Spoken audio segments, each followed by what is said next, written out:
All right, well, let's go ahead and get started with the 2021 Sloan Estates annual POA meeting. Thank you all for joining us, whether you're in Texas, Justin, or in the neighborhood right now. Thank you for joining us for our annual meeting. I emailed about a month ago or 6 days ago the copy of the the minutes from last year's POA meeting, because I forgot to say that we're supposed to actually vote to approve those as well. That was one of the parley procedurals. So if you would, I'm going to share on my screen as well so you can see it. But for those that didn't get to join us last year, this was our minutes from last year. My wife and I hosted at our house. It happened to be on Super Bowl Sunday, which we won't make that mistake again. We made sure not to do it. But we had 13 households present, and I'm going to take notes as well, or John or Julian. I don't know if y'all are taking notes, minutes. But either way, we will have minutes for this year's. I'm writing them down. Okay. Last year, we had Ben Ozan leave the neighborhood, and we elected Julian Rothtrammel as our new POA board member. And so I ended up taking his position because I was supposed to leave last year, but I ended up taking his position that was due this year. So my position is up tonight, and we will vote on that position later down the agenda. We chose a lot of really unique social events last year, hoping that we would have a great opportunity to have a normal year. And that was in February. And granted, a month later, things changed drastically. So many of the things on the list we canceled or rescheduled or postponed. We had a committee reports. You see all the committees. We'll do that again tonight. And then we discussed the one-time assessment last year, and then we tabled it. So with that said, is there a motion to entertain the approval of last year's minutes? Motion to approve. Second. So motion by Keith Hoggard, second by John Eichler. All right, any discussion? All those approve, raise your hand or say aye. Aye. All those that disapprove, same sign or say nay. All right, we got the minutes approved. We're flying through the agenda. Let's jump into committee reports, starting with Andrew Skinner and the 5-year committee. Andrew?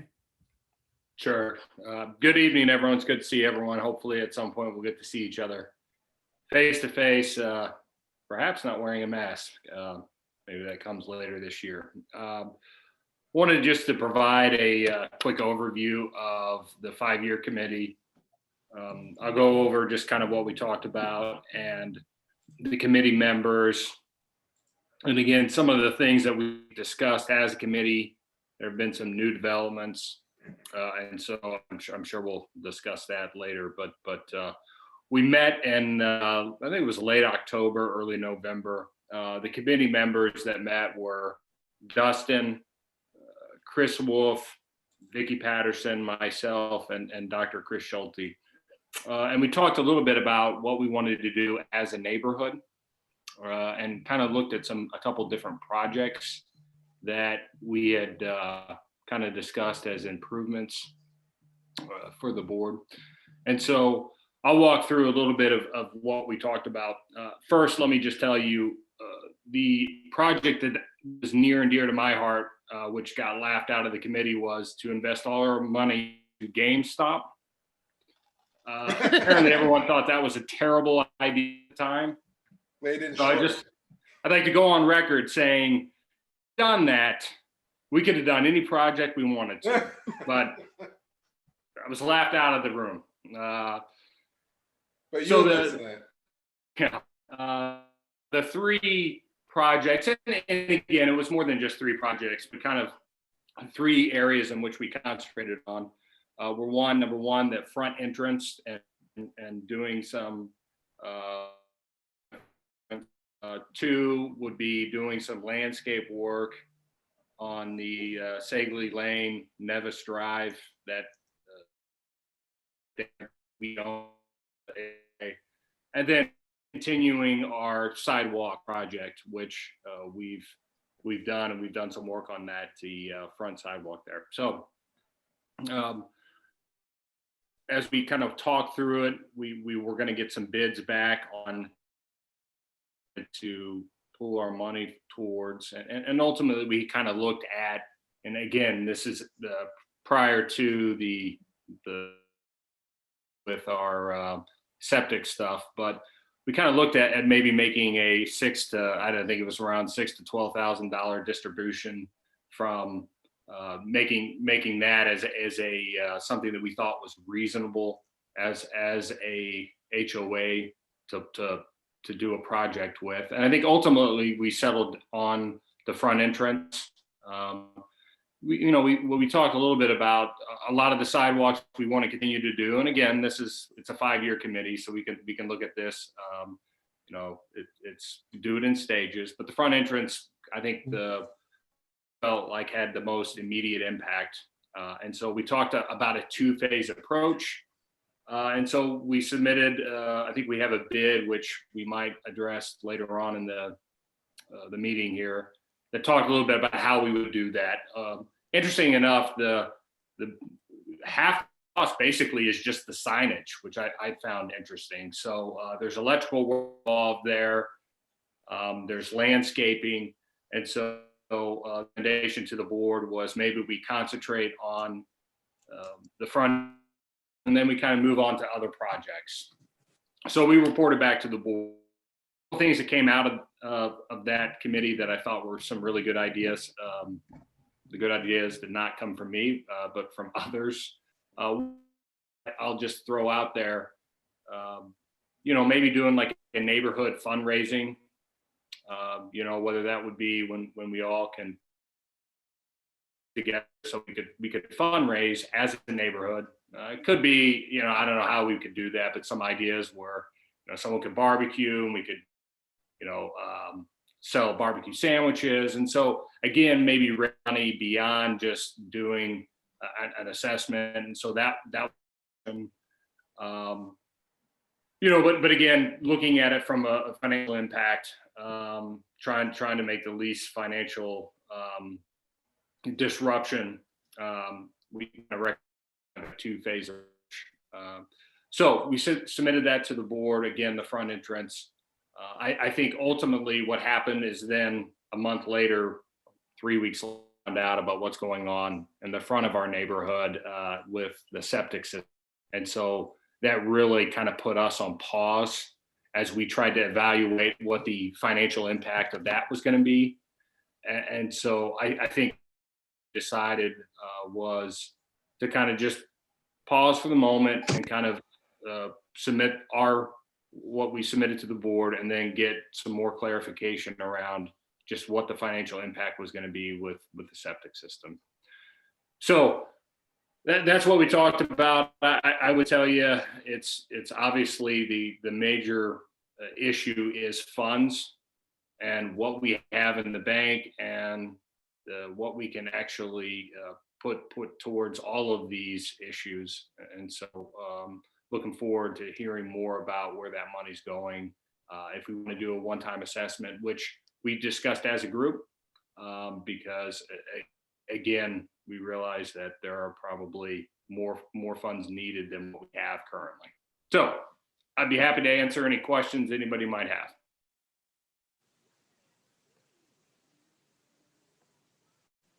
Okay, I'll turn it back over to Dustin. Thank you, Andrew. The welcome committee, we have your wife, Holly's on there with Tiffany Dickinson. And I don't think Holly had an update. She's not feeling very welcoming tonight. So she just asked me to pass on that if there's anybody that to let us know. We'll be, I'm sure, doing kind of dropping off cookies and some of the other things that they've done prior. When COVID, whenever that happens, post-COVID, we'll be able to do some more interactive activities. That's all. So when the Robles family moves in April, you'll get the Skinner Dickinson cookies and the lawn chairs that we still have. That's right. Awesome. All right. Then jumping down to Jessica Elliott and the Community Development and Betterment Committee.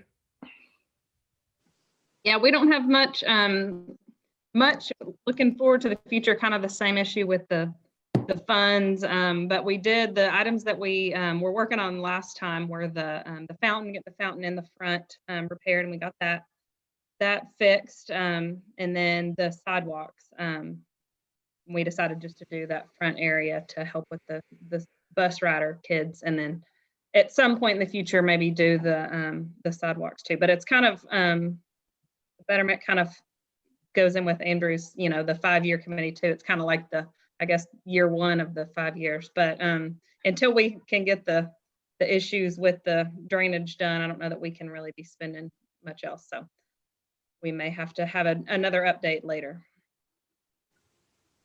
Thank you, Jessica. All right. And then the social activities, I'm the chair of that one. And that's what I like to do because we get to hang out and do parties and stuff.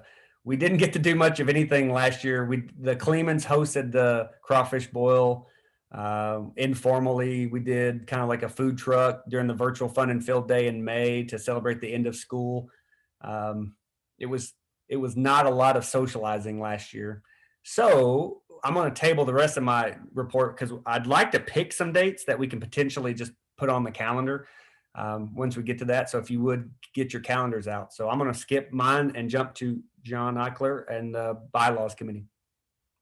Hi, because of COVID, we really didn't, I think everything just went crazy and we didn't do the bylaws last year. I don't even think we even met to talk about it, but we desperately need to do it when people move into the neighborhood. Like when Justin moves into the neighborhood, he's going to need a copy of bylaws that make sense. Our current bylaws have some outdated rules that we may want to revisit. And so I'd love to get some people who are interested and maybe experienced in revising bylaws and looking at bylaws. So if anyone's interested, please let me know. You put your name in the chat, and we can add to these committees or update them. All right, thank you. Moving down to real estate, Keith, you're on the docket.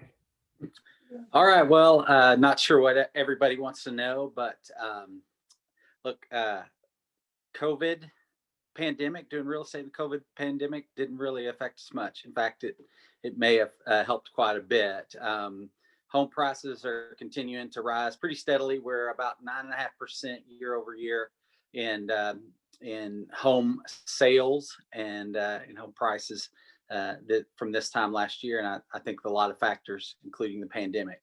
But mainly it's basic supply and demand. We've got low inventory from sellers and way too high buyer demand. There are currently, as of Friday, 850 residential lots in all of Northwest Arkansas. That's not a lot. That's less than about 2 weeks of inventory, meaning that if no new houses came on the market in the next 2 weeks, there would be no houses for sale because they're selling that fast. So median days on the market from a time where a house is listed to where it goes under contract is 60 days. Both of those things are going to continue to go down in the next couple of months. So what's that mean? We need more houses to sell. So if any of you know people that are interested in putting their house on the market, we need that in our area for sure. A lot of factors. People are staying at home, spending a lot of time inside their homes. How many of you are doing that? And realizing that we need different things in our homes. And so a lot of folks are realizing that they need more work at home space. They need more outdoor space, maybe to get away from kids or things like that. They need bigger rooms. And so a lot of folks are upgrading, and that's why we're seeing so much activity. A lot of permanent shifts to work at home or working remotely. So we're seeing a lot of demand, and historically our mortgage rates are really low.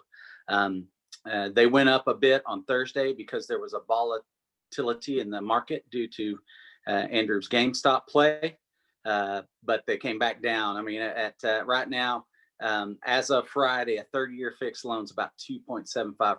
If you can lock that in, that's fantastic. It's 2.2 on a 15-year fixed, and even lower for refi. So if any of you guys are interested, have the ability and haven't yet thought about refinancing your home to lock in a low rate, now's a great time to do it. So buyer confidence is strong. New home sales are up. They're the best since 2006 before, we had that big deal back in 2008. It's as high as it's been since that time. And we're seeing a lot of crazy deals going down. Sellers aren't having to give much. They're getting full price offers. Buyers are putting in multiple offers on multiple properties. So it's a very interesting time. What's that mean for us in Sloan Estates? Our home values continue to rise. We're up in both median square footage to about 3570, which is a little up higher than it was last year. And we're up at least $1 per square foot in every home in our area. That's a good deal. We have, from this time last year, you have about 10% more buying power than you had, and you have about 5,000 to 10,000 more equity in your home than you did this time last year. So that's a good thing. So things are very good in our neighborhood, and things are very good in our area. So any questions about what's going on in our real estate market? Because this is what I do, and I don't really know exactly what all information you guys want to know, but I'd be happy to help with any questions. We don't have any lots for sale, do we? Or houses for sale, do we? Nothing currently in our neighborhood that I know. So there are still the 3 lots. There's that one up next to Brandon, the Bryants. I think that one's for sale, but it's been on the market for quite a bit. And then the other 2 lots we know of aren't actively for sale. So. Yeah. Do you know anything about that house that they have the loud parties in, right in that cul-de-sac area? Back Not in our here neighborhood? in Palmilla? You're talking about the one where they had the big pool party earlier this summer? Well, not that one. The one, it's not in our neighborhood. It's along Joyce. I'm sorry, not Joyce. What is it? Gully? Gully. Yeah. Oh, yeah. I think you're talking about the one where they had the big pool party and they had people parking in the lots down in Palmilla. Yeah. Yeah. Any word on that one? I know that it's sold. It did sell? Yeah. Oh, good. That's all I know. I talked to Did it sell as well? I'm sorry? Did the lot next to it sell as well? Because I noticed those signs are down now. Yes, it did sell. So I'm sure somebody's looking to develop that. I talked to the attorney representing the homeowner for lot 29, the corner house, and they're trying to do a sell as is, I believe. So if you have friends or family that are looking to join the neighborhood in the best circle in the world. They're doing a for sale by owner? I think that's what she was saying. Okay. But I have her contact information that I can share out. She said, if anybody is interested, we can pass that along. As we're going into spring, think about your spring maintenance stuff. Think about your exterior. Still the things that give you the most bang for your buck on your upgrades, kitchens and bathrooms, outdoor spaces, and remodel home office spaces. The #1 buyer want this year. So think about those things. And if you know of anybody consider a move this spring, give me a call, please. I'd appreciate it. Thanks, Keith. Uh-huh. The Architecture Control Committee, I think, is the same as the Betterment Committee, so we don't have to say anything there. You looked out there, Jessica. The Wellness Committee. There is one thing with the Architecture Control. That is that if you are making any changes to your home that are visible to the street, you need to go through the neighborhood association to do that. So if you're putting up a new fence, right now, that's what our bylaws say. So if you're putting up a new fence or you're painting your house a different color or something like that, those need to go through the Architectural Control Committee. It shouldn't be a real big deal, but it's part of our bylaws. All right. And who's in charge of the Jessica. ACC? Jessica. Okay, great. Probably let you paint it. All right. The Wellness Committee, the Staveleys, I don't see them here. Did the other POA board members have an update? Yeah, that one, we talked about putting some markers around the street to show distance when people are walking or jogging, working out. And we have permission to do that. We checked out with the people who do the one call, and they just told us not to use any of their colors but we can spray the street or put it together. We just need some people who want to be on a committee to do that. And, you know, and how we might do that, I think. So anyone who wants to get involved with that, I think that would be a really fun thing to do.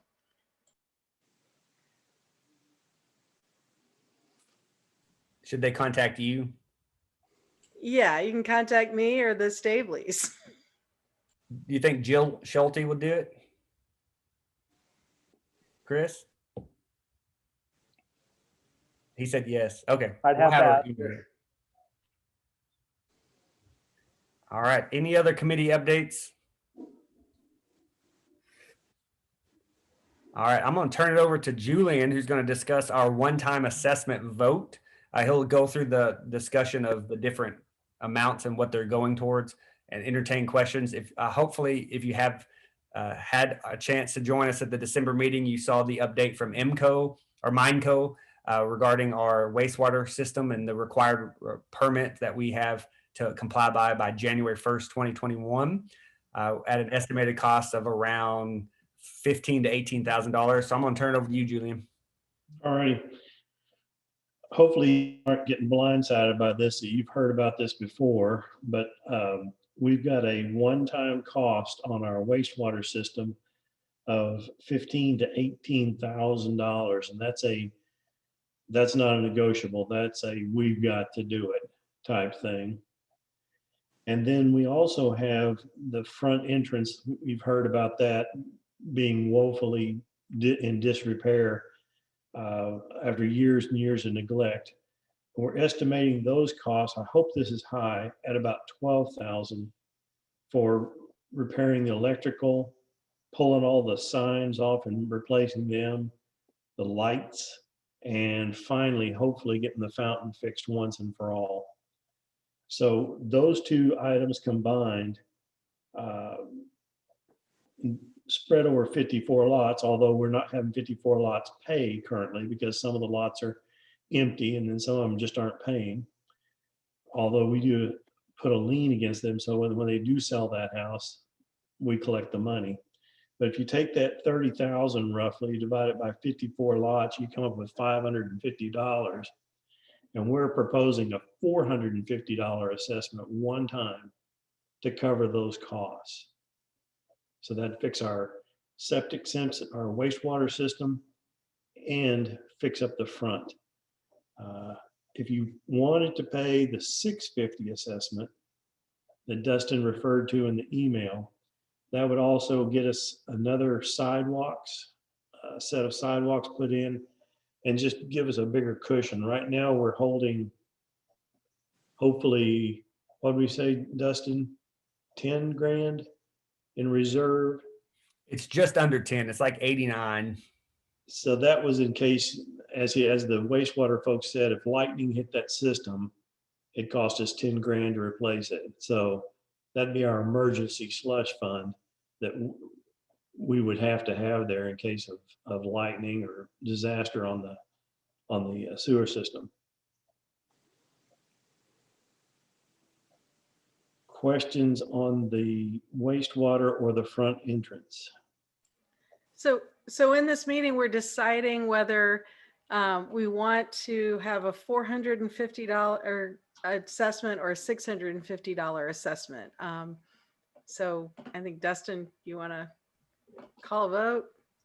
I can call a vote, but I want to entertain any questions that we have because we know when we're dealing with your pocketbooks that this is a sensitive situation. It's not something we've taken lightly.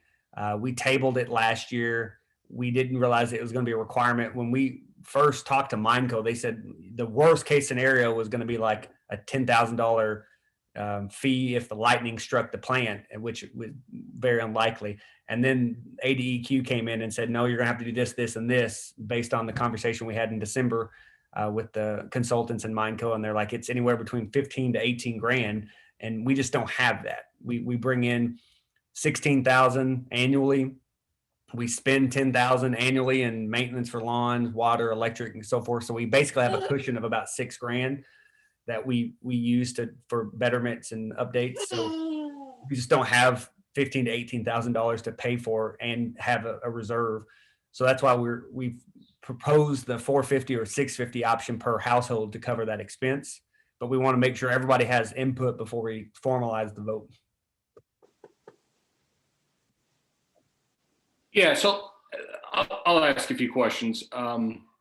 Just for clarification, the 450 provides what we need to do with Mindco, the upfront, the situation with our sewage, and additionally the updates that we want to do to the front entrance, which from the bid that we received is about $12,000. Is that okay? So assessing that, what does that provide us in a cushion? And I'll go on record saying that, I'm a believer in having money sitting there as a just in case scenario, just because lightning does strike. What would that provide us in terms of a reserve in the account? Do you want me to share my screen for the? Yeah. Here's a kind of a cost analysis. So if we're looking at the 450, basically, and you can read through the top part, but looking at the 450, we have to get the estimated wastewater repairs. So that's required regardless of what option we do. The one leg of sidewalks, there are about 4 areas in the neighborhood that have been unfinished with sidewalks. And so we could do one over the next 4 years. If we do the 450, that's not included. We want to do the front entrance. I think the 5-year committee and the POA board have discussed that. That's one of the first things people see when they see our neighborhood. So that's that work every year that I've been on the board, and this is my 4th year, that the front entrance breaking down has been a major problem. And so we just need to fix the lights, you can see the lights are crooked, the signage is about to fall off. We need to do that so we don't look in despair. So to answer your question, if we did the 450 assessment, we would fix the wastewater system. We would still have an opportunity to do the $12,000 estimated amount for the front entrance, and we'd have a reserve of under 10, but it'd be 8,200. So it'd be still a cushion. If we do the 650, we would do all 3. We continue as if we didn't have the wastewater system. We would still get to do one leg addition to the neighborhood sidewalk improvement, the front entrance repair, and we would still have a cushion of about $10,000. Does this take into account that there will be people that won't pay? Yeah. So if you look on column 8 or row 8, generally on average it's 7 to 10 that don't pay, and so I deducted that from our projected revenue to have more projected annual revenue account. So that this green amount that I use was taken into consideration, that 7 to 10 lots, and I went ahead and did 10 as the most, just to be on the conservative side of things. Is that pretty accurate based on yearly dues or what? Yeah, I've been monitoring the last 3 years. We had, sadly, we had so many neighbors that wouldn't pay because they said, if I paid, then y'all retroactively pay it for like the previous owner. And so the POA board 2-3 years ago decided that we would do away with all. It's like clean, right? Yeah. Tabula rasa, in other words, to start with a clean slate. And so since then, we've applied the late fees and or liens to the properties of those that haven't paid. And in the last 2 years, it's been some years as low as 7 and some years as low as high as 10. Special assessment would also go as a lien against the household. Yeah. It's not paid. Okay. And the projection was we thought we would start effective February 1st to give a window, because we need that money to pay for the wastewater system, which is the high end 18,000. We have to do that by January 1st, 2022 now. So we figured from a POA perspective to give a timetable between February 1st and September 30th before a lien or any late fee would go into effect. Do we have an itemized bill from Mindco specifically laying out exactly what the cost is here? We don't. I'm gonna stop sharing so I can see everybody. We don't. I've asked David Mintz at Mineco for an exact amount, and his estimate was it won't be more than 18,000, but it will at least be 15,000. Okay, so 15 to 18. Yeah, and so on all those projections, I just went on the high end just to be safe. So we may end up having $2,000 to $3,000 more in our reserves if Mineco comes in and says we did it cheaper. Okay. That rarely happens. Yeah. Well, they don't have to know how much we've budgeted, but yeah, it rarely happens because we've already repaid him like $2,000 here and $3,000 there to do repairs, and hopefully y'all have seen them in the neighborhood checking each of our homes individually, because apparently the previous wastewater system hadn't done that, and if each individual home is a problem, it's a neighborhood problem because of blockage and what's going in and what's not going in.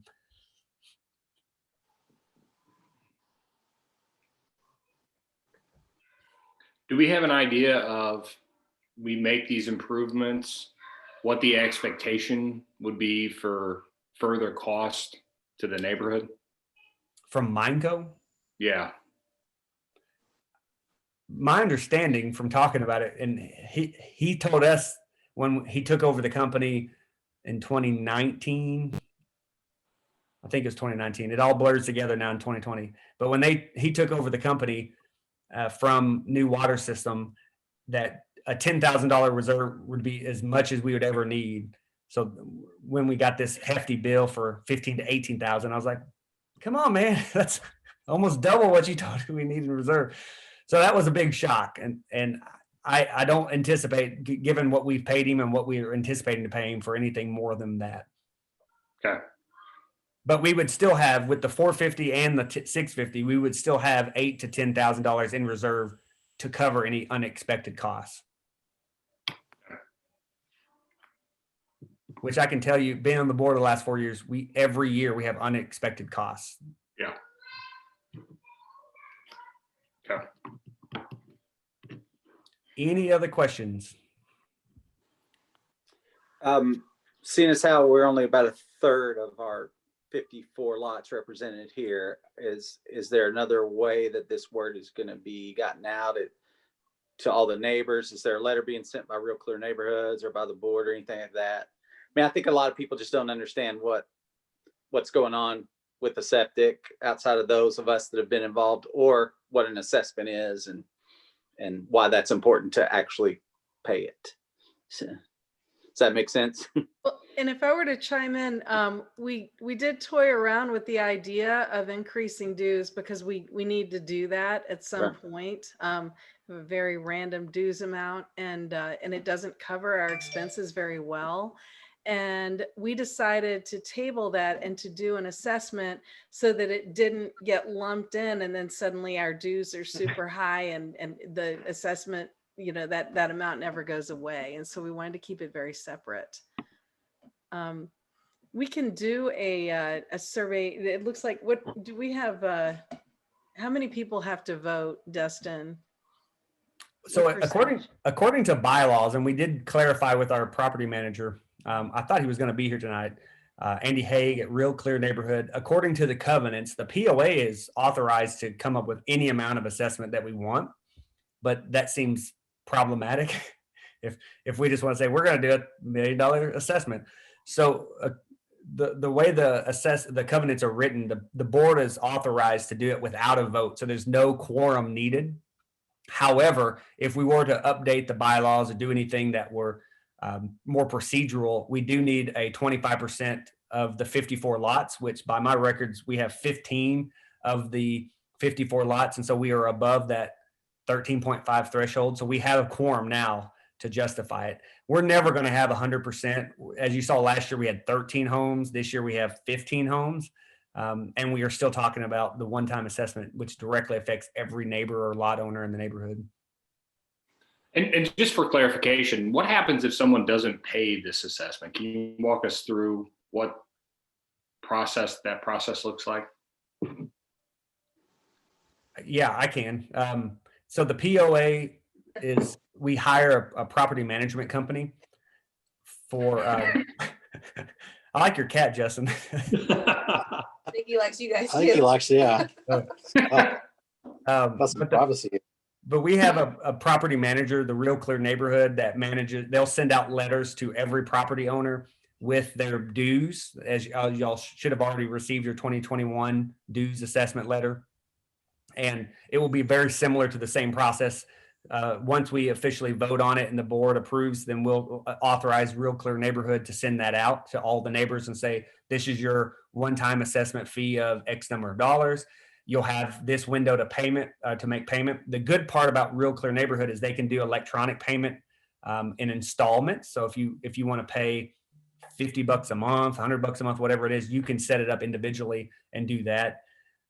But to answer your specific question, after September 30th, if that's the window that we move forward with, then Real Clear Neighborhood would do the exact same things for those that houses that do not pay their POA dues, meaning they will contact the neighbor via email or via mail, a letter in the mail, and say, this is past due. There's either a late fee or the lien fee will go into effect on X number of date if not submitted. So at least 2, if not 3 notices before the lien goes into effect, because we don't want to scare off neighbors Sure. or upset neighbors. Hey, Dustin, how long is it going to take for Mineco to do the work? So David said it could be done anytime. It's better to do it in the spring or summer when it's warmer weather, is what he said. He believes he can get it done in a week. Okay, so because again, just thinking through the financials, right, we assumed a number of lots wouldn't pay. So if for some reason that number comes in higher, I wanted to make sure we weren't in a spot where if we wait till the end of September, we're out of time to get it done before the January 1st deadline. So it sounds like that wouldn't be a concern here. Right. Yeah, we've budgeted. We have enough in reserve, and assuming everyone pays or the majority of the neighbors pay their POA dues this year, we will still have the money to pay for whenever that comes into effect. And David also knows that if we vote for a one-time assessment, he can bill us and we can pay a few months late if necessary. And I'm assuming that the priority would be to fix the waste disposal and then work on the front entrance. Correct. Okay. But that's Julian, Johns, and whoever the elected to POA's decision. I mean, granted, they have to pay by January 1st, 2022 to get. Yeah, we have to flush toilets. We don't have to change light bulbs. Yeah. No, but we have started on several things. We ordered the lights a couple of weeks ago because we needed to get started on the project. And so there are a few things that are underway. We need to do some landscaping before we really embark on the whole lettering, because we're not really sure that the letters that they've sent to us are going to be large enough. So we have a few other things that we're working on for that. It's a lot of prep work. Yeah. All Do right. we have any landscapers in the neighborhood, or people who love to arrange plants or choose things or have specific things that they love? Julio. If y'all know of anybody, we'd love their voice.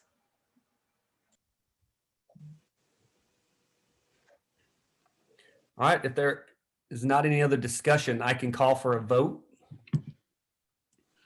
So I'll because of the board being authorized to make the amount, I'm going to put it on via Zoom. You should see an opportunity to vote now for the 450, the 650, or to abstain. Remember, we asked that you just do one vote per lot.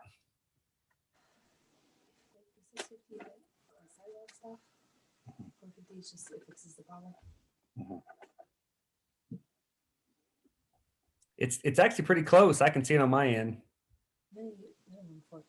10 of 13 have voted.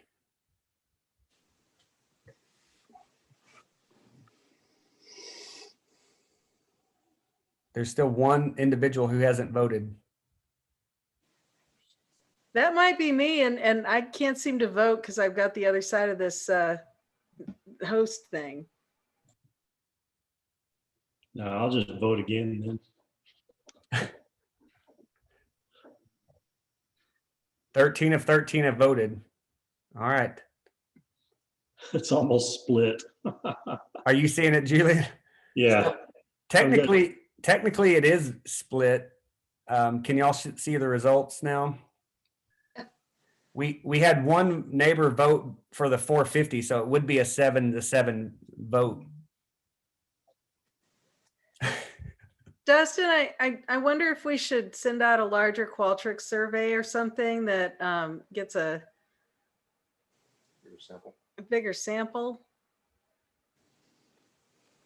Since we're tied. I mean, Is there anything that would stop us from doing a 450 this time, like one time, and if we needed the reserve later, coming back for a second assessment? So that's a great question. I think that was John or Emily. No, who was that? Anyway, it was, I don't know who said it. It was a good question. The property manager association said neighbors don't like assessments. And so if you do a one-time assessment this year and you come back next year, you're going to have a lot of upset neighbors because it's called a one-time assessment. So I think the POA board can make that call. Now, the good part is even if it's split 50-50 right now, the POA board can make a call. To your question, John, I don't know. It's 50-50 literally right now. I know. That's why I'm wondering if we need to hear a few more voices. Julian, did you vote? I did. I voted for 450 because I'm an accountant, and real conservative. I don't want to spend money unless I'm buying a brand new Ford truck, which I want to spend the sun and the moon and the stars on that. But I would go for the 650 just as quickly as the 450. I think they're all valid needs. As far as opening up for another vote, if we do that, I'd say we put a really tight timeline on it. Otherwise, we're rolling into March or April without having made a decision. Yeah, I mean, we tabled it last year. We've punted the ball since December. We were going to vote on December, but we thought this is your pocketbooks and we didn't want to upset people. So my guess would be we've sent out emails and notices that we just make a decision from a board perspective. Yeah, and make it a real, like I said, real tight deadline. And at that point in time, we if we're tied again, then us three have to make the decision. Okay. The So board. So I don't know what procedurally we do. I guess the three of us make a decision. Yeah, I think that'll probably just have to go back to the board as advisement to the board, and then we can figure that out. So do you want to send out an email to everyone and what sounds like a valid timeline? Well, our goal was to enact it by tomorrow, February 1st. So that way that if we let Real Clear Neighborhood know tomorrow, the neighbors would get alerts by sometime this week. I'm good with a 24-hour turnaround. I'm Okay. thinking we could probably reach some people through the Sloan Chicks list. There are several who aren't here, and that would give us a larger picture. Just want to be fair. Okay. Yeah, and I think if you send out the fact that the 450 is going to be allocated, and I don't know if you can distinguish between in the 450, but ultimately this is about getting the waste disposable system up and running again. And so making sure that that's clear about, the majority, I don't know whether it's $400 is going to go to that, $50 is going to go to, or, whatever, if you go to the 650, that it's going to go to the front entrance, but making sure that that's transparent, I think would be helpful. Okay. So was the consensus then to send out an email or send out a text message or both? I think you have to let people vote where not everybody sees the response. Yeah, I'll make a Qualtrics survey, Dustin, and send it to you, and we can send it out to the neighborhood and alert them through all of our text groups. I think it's funny that we tied. I wasn't expecting that at all. I wasn't either. Okay. Well, if that was the case, we should have done like $20,000 or something. I don't know. All right. Well, Just then- split the difference in the money and send that. So we'll have an official follow-up poll then with a 24, 48 hour turnaround. So we should know something later this week. I'll send out one email once it's finalized to all neighbors on the listserv, letting everybody know what the final amount is. And then we'll let Real Clear Neighborhood know to bill you, but be on the lookout to pay $450, $650, one of the two amounts. Oh, go ahead, Kevin. Yeah, I was just saying, Dustin, I think it is important, though, to remember that for those of us who do show up on these calls and do hear the information, our vote counts more so than maybe just the random poll for people who don't actually come in and get the information firsthand. So I wouldn't put too much weight on the amount of people on a text string versus those that show up and are involved with the dialogue. Agreed. Thank you for saying that. And honestly, thank you all for showing up tonight. It's Sunday night. I'm trying to keep it under an hour. Well, and also, Dustin, it's not like you didn't have another Zoom with Mindco explaining to everybody, and those who chose to show up to that were informed. So. Right. Okay. Well, with that said, let's jump down to social activities because it is fun to look forward to something for the 2021 calendar year. If you'd get your calendars out. We did the annual meeting. That one's done. We did a potluck or food truck last May. Would y'all like to do something like that again, where we organized a food truck, snow cone truck to come outside and do kind of end of the school year celebration? Absolutely. Yes. Okay. We don't have to pick a date then, but we'll plan on sometime in May. I think that's when we shot or did it last year. We had a May yard of the season competition last year, but of course COVID corrected that. Would y'all like to do something like that again, where you're focused on improving your yard, trimming bushes, planting flowers, doing mulch and things like that, to have a little competition with the Betterment Committee? Yeah. Yeah, that sounds fun. All right, then we'll have the Betterment Committee set that date, but shoot for May again.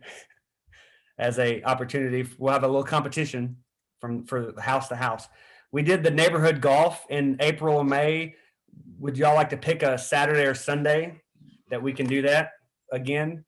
Because we have the course already set. It's a par. I don't remember what the par is, but do you remember, Andrew? I don't, but I'm going to vote yes twice on doing that again. It was fun. We had golf balls and it wasn't golf balls. It was tennis balls. Tennis ball. Yeah, Keith joined us. Yeah. Yeah. It was fun, just something to look forward to. We did it in shifts. Kids did it. And we have a lot of neighbors now that have golf carts in the neighborhood. So it may be a little bit more professional this year. Would y'all like to shoot for a specific Saturday in April or May? That's not Easter. Yes. I'm open. Was that in conjunction last year with the food truck thing and the? Yeah, we did it on the same day. Mm-hmm. Would a Friday or a Saturday or a Sunday work better?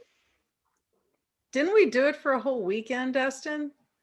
We started on a Friday is for the virtual fun and field day, but we could do it on a Saturday if that's easier, or a Sunday if that's easier.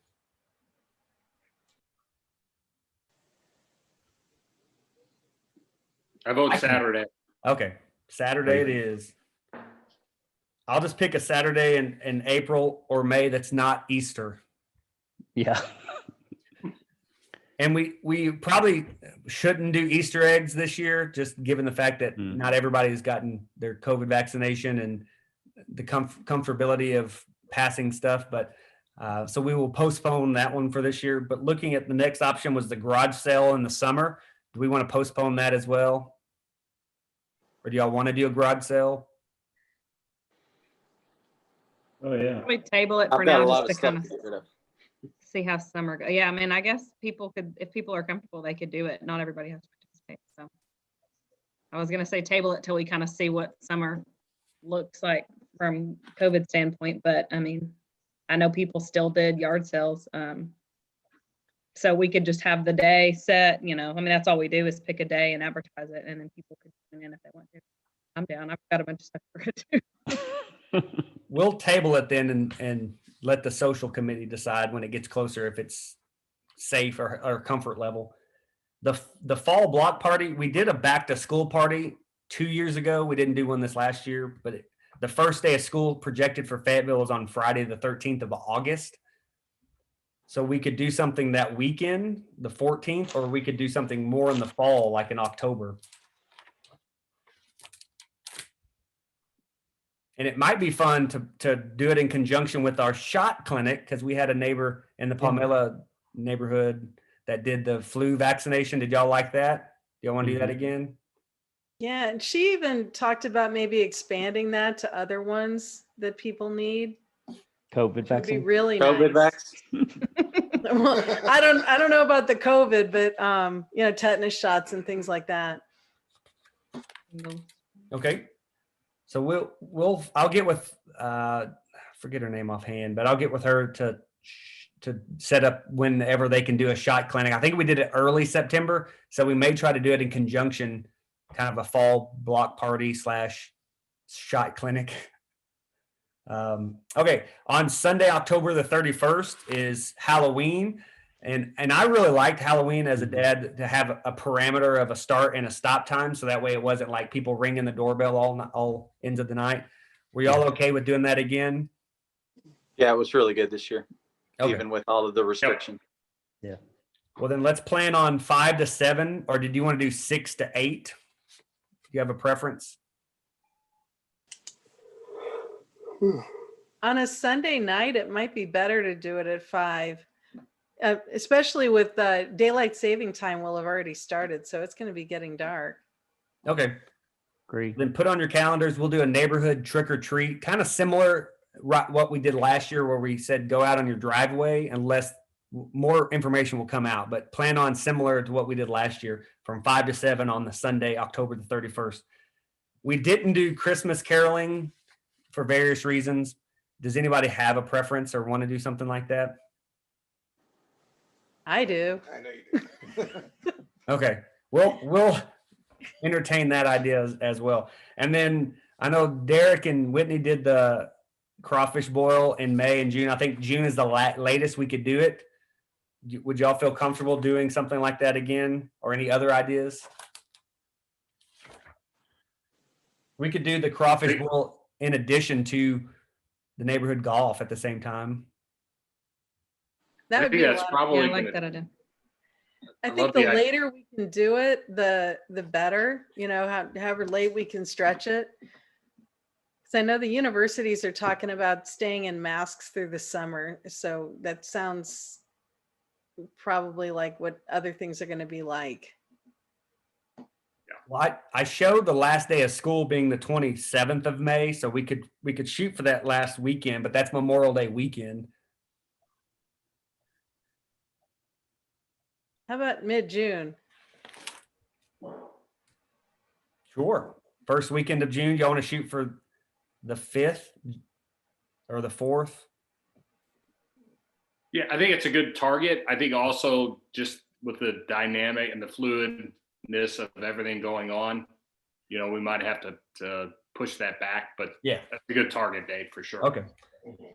Were there any other ideas for social activities or events? Is there any way we could do a progressive dinner, socially distanced? That was my favorite social activity we used to do back in the good old days. Yeah, that was fun. That was. So if we could do it, when it was warm enough, and just did it in a backyard, in backyards instead of inside, maybe we could do that.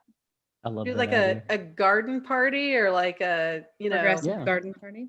like a weedless Wednesdays. Sure, we can set that up. Would you prefer a summer or a fall? Sounds like we have a lot going on in the summer, so maybe try for fall, like when it's just kind of try when it's warm enough that we can be outside. Okay. Well, if you're interested in hosting your backyard, would you email me and say you're interested, and I'll organize something for early to late fall. All right, jumping down to item number 6, the landscaping needs and unkept lots. Jean, do you want to talk about this? Yes, we've done a lot of talking with really it's the Real Clear neighborhoods that have to help us with this, because we have not. J.R. Meeks owns those lots that are unkempt on Bellagio, and they're an eyesore, and a lot of people are complaining about them. They have a lot of overgrowth.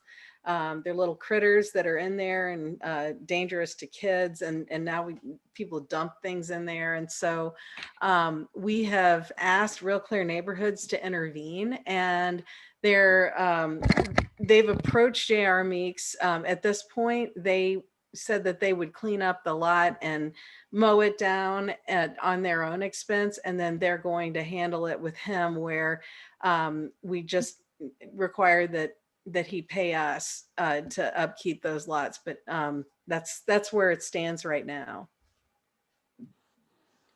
And again, those are the lots on Bellagio. We got a flyer in the mail that I've held on to that includes land lot clearing. So if Andy needs a number, I have this guy, Monster Tree Service. He said he would be doing it shortly, like anytime now. So I'll follow back up with him today or tomorrow. I will too. Okay. And that will buy us some time. So that's good. Any other comments about landscaping needs?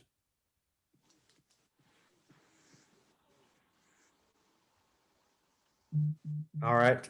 We talked about last year a bus stop, because we still do have lots of kids that get off the bus or ride the bus in the mornings at the very front of the entrance, and the bus doesn't come into the neighborhood. It drops kids off right at Gully and Sagely. Is there a need for that still, or a desire for that?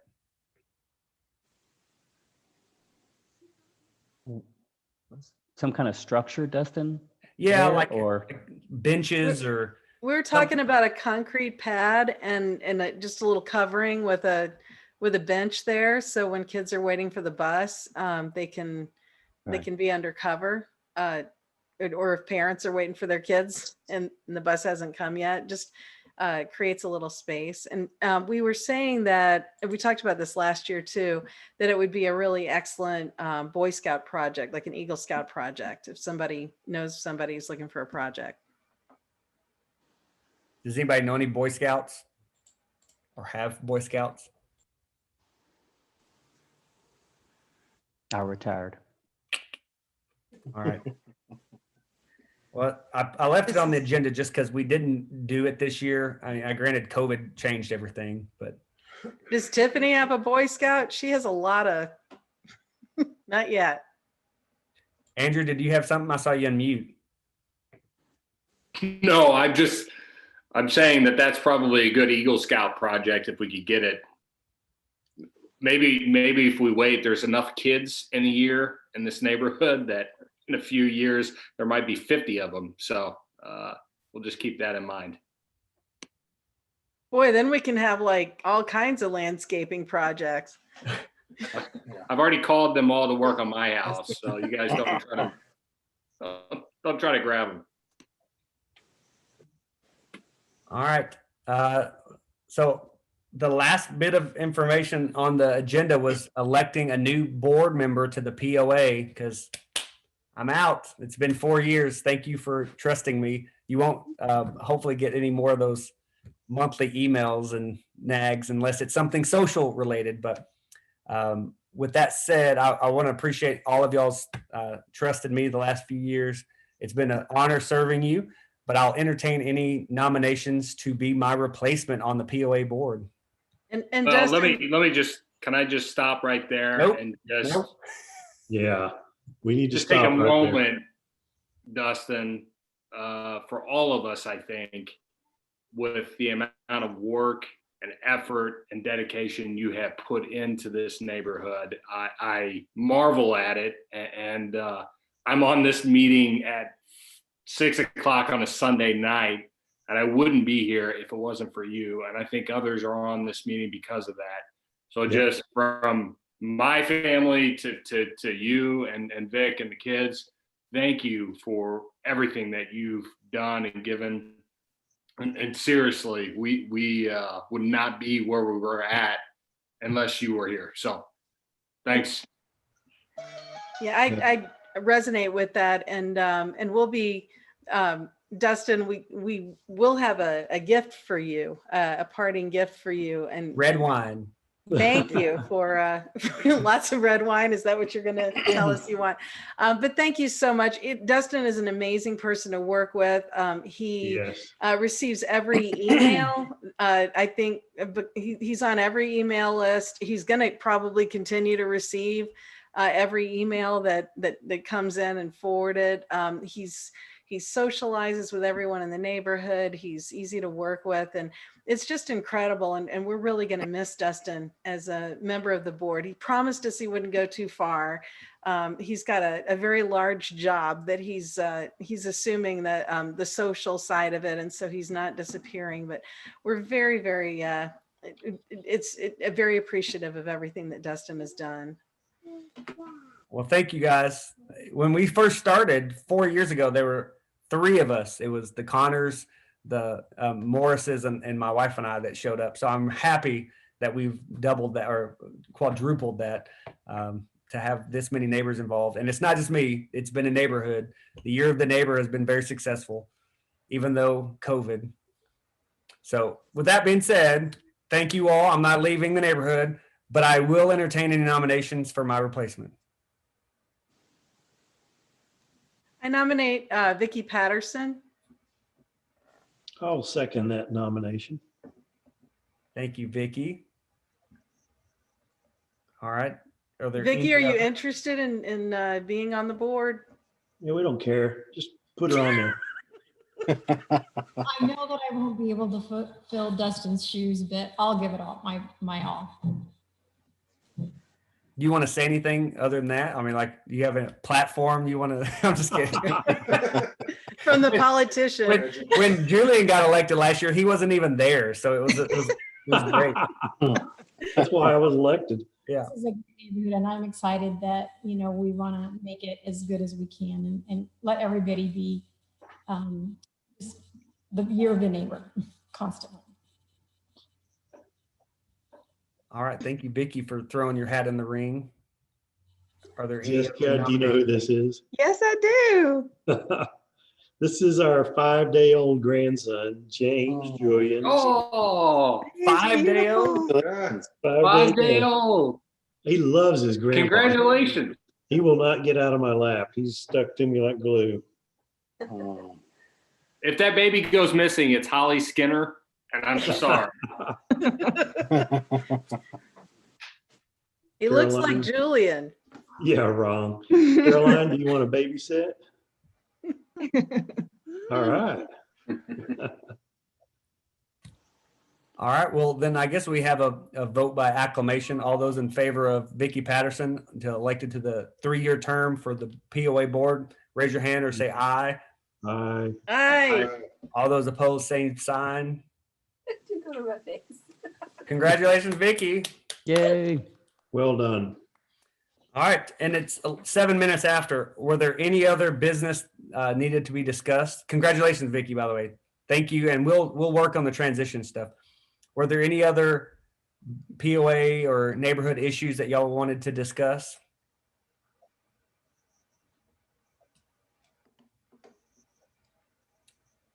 No, I don't think so.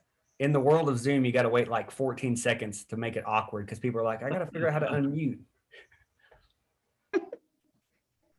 All right. Well, with that said, then I will entertain a motion to adjourn. Motion to adjourn. A motion? Motion by Mr. Skinner, second by Keith Hoggard. All those in favor say aye. Aye. Aye. All right. It's good to see everybody. Thank y'all. Bye. Thanks, Thank you. everybody. All in favor, say Aye. bye.